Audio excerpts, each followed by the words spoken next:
د خوست ولایت باک ولسوالۍ اړوند شمال خېلو سیمه کې د کرکټ ټورنمېنټ چې نېږدې 45 وړاندې پیل شوی و جمعه د پای لوبه ترسره شوه.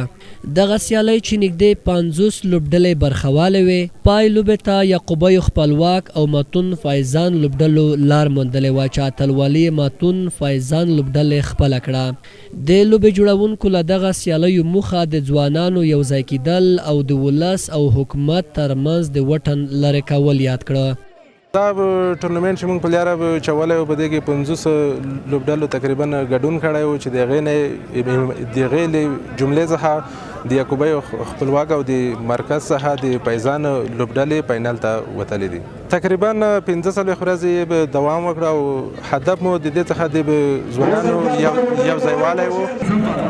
لوبغاړو هم د کرکټ یا د لوبې ډېرې ګټورې وبللې او زیاته یې کړه چې د دا ډول لوبو څخه کولی شي ولایتي لوبډلو ته لار پیدا کړي.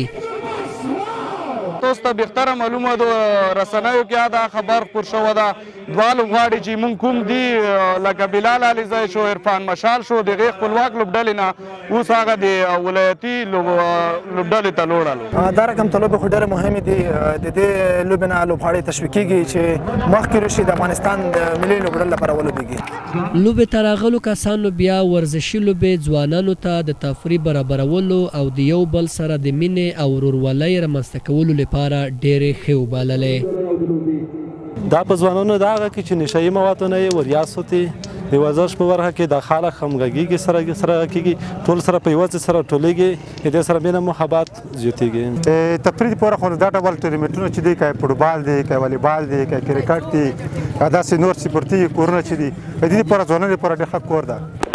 خوست کې زیات شمیر ورزشي لوبې ترسره کیږي، خو کرکټ لوبه بیا په سیمو کې ډیره مروجه ده او زیات شمیر ځوانانو دغه برخه ته مخه کړې ده.